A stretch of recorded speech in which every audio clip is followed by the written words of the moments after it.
Oh, what is up, guys? It's your boy No Risk and No Premium back with another episode of the Sunday Sermon, guys. Doing a pre-recording, not doing it live for the group this week just because of schedule restriction. Nonetheless, guys, what is up? What is happening? Today is Sunday the 12th. Sunday the 12th. Is this going to be the OPEX week? I believe so, right? Because it's the third Friday of OPEX. So OPEX week is the first thing you want to pay attention to. If you don't know what OPEX week is, you should know what OPEX week is. It's the third Friday of every month. It's the largest options expiration chain. Basically, the spark notes of it, it's when all the big boys are getting in and out of positions, either monthlies, sometimes quarterlies, if it lines up for that. But guys, it can be rather volatile, right? It could be it can be rather volatile. Next thing we want to do, first thing we want to do is always go check the economic data coming out. Okay, economic data for this week. We always go to the market watch, get the broad overview. As we can see, definitely going right back into a week with a ton of data. The two things that we always look at, that the Fed always looks at, is anything price related, CPI, PPI, PCE, and anything jobs related. We got both of those this week. So first one we're going to want to pay attention to is the core CPI this week on Tuesday. Core PPI on Wednesday. CPI is the consumer side, PPI is the producer side. Keep it simple. On to Thursday, we do have jobless claims in the pre-market. We want to pay attention there. And then Friday, it's just a bunch of knuckleheads seem to be coming on TV. They're also scattered throughout the week as well. So really what we're going to need to pay attention to is the overnight action coming in at the pre-market. So CPIs in the morning, PPIs in the morning, jobless is in the morning. So Tuesday to Thursday, completely screwed up. And then on to a Friday, we just have a ton of people. I call them knuckleheads, basically all of the people that do not deserve to talk. And the only thing that you should really listen to is when Jerome Powell says it. But when these guys come on, the market seems to give them their ear and they can't react. There can be things that they say are overly hawkish, dovish, whatever. There could be a pop, drop, liquidity grab. Doesn't really matter, but it can happen. So you need to be cognizant of what can happen. So Monday, nothing burger, CPI Tuesday, PPI Wednesday, Thursday is jobless claims. Friday, just a bunch of knuckleheads. All you really need to see and worry about. Now onto the charts, guys. I'm going to keep this as a very condensed version. I want to get you just the nuts and bolts of what you need for this week, some major levels, and then get you on your way on this Sunday. Onto the charts. I mean, a V-shaped recovery into the ugliest bull flag it seems like you've ever seen here on the S charts. Levels are pretty simple from here. I think really what you're going to want to watch for is if this is going to be a true break of structure, right? Because we've had lower highs, lower highs, lower highs, right? And now we've tried to make a higher high here, right? That's a break of structure. That could be the end of this downtrend, but we won't really know until we get that real big pullback. So we'll have to see a true break and hold basically above 44.30.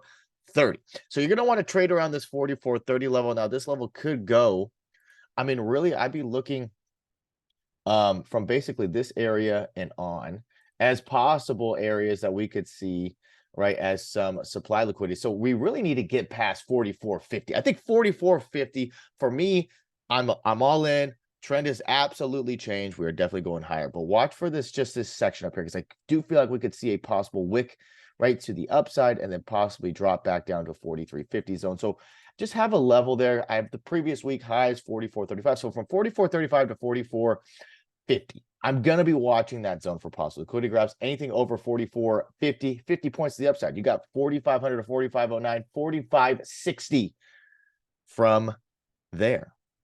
Okay, so over 44.50, 4,500, 45.50. You got 50 point spreads to the upside. Now, break back underneath 4,400.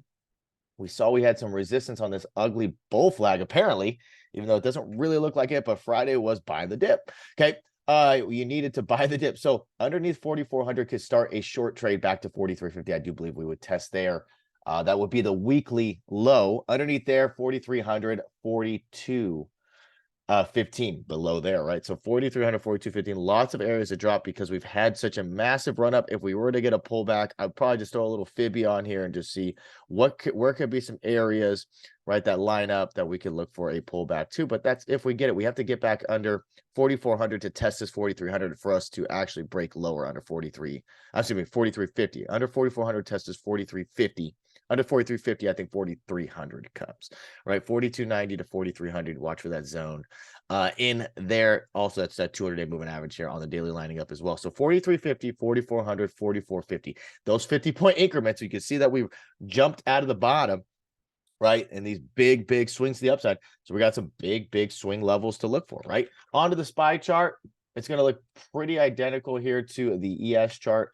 As you can see, V-shaped recovery, still two major, and I mean a major gaps open here on the daily. The fact that the bears put us in a downtrend from July until October, and then we went Rippy McGooey, how are you?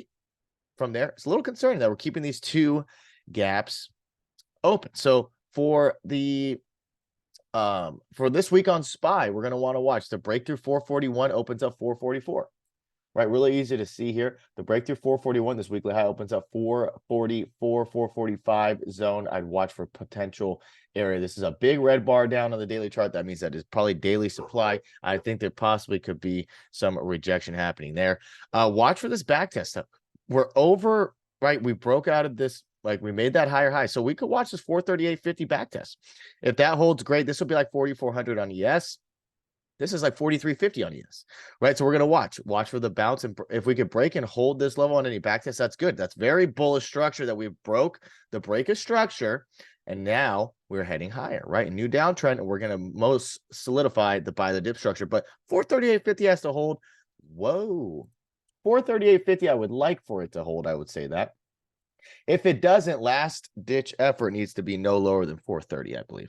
There's a gap to fill here down to 431, 430. They don't want lower than 430. If they do, I think we start a way deeper pullback all the way down to about 423.50, 424 area, which is another gap. I'm going to widen this out now. I thought they'd get it filled, but they haven't. So bears have dropped the ball. Go figure. So watch 438.50 for that breakout and back test, right? You guys can see that resistance here, breakout, back test. If we hold that, good. 444, 445. Some would argue this is a gap from this close up here down to this gap down. So you can watch 450 will be above 445 to the upside. Okay. Underneath though, 438.50, watch for the bounce. 433, 431 would be my bounce areas. Underneath 430, major short opportunity takes you down to about 425. QQQ, next one on the list here, guys. Breaking out of a huge downtrend. Look at this. Look at this break. Did we just witness a break of this trend line and retest and then go higher? Did we just witness that? Okay, that's what we're going to be watching. So watch for this back test here, 374. We're going to watch the back test at 374. 374 holds. That's going to be great. Watch for the longs there. 380 will be a big level. I think we'd see a reject here initially. Over 380, we get right back to 387. That's all-time high. Or, excuse me, that's 52-week high. So let's watch that area there. Okay, underneath though, really the short opportunity is not going to be until underneath 369.50 or 369. That's going to open up this gap down here, 364 all the way down to 360 back test. I like 364 and 360 for bounces respectfully. And last but not least is going to be IWM, right? You can see this really long flag kind of forming there. Is this just a 61.8 bounce? It kind of seems like it is.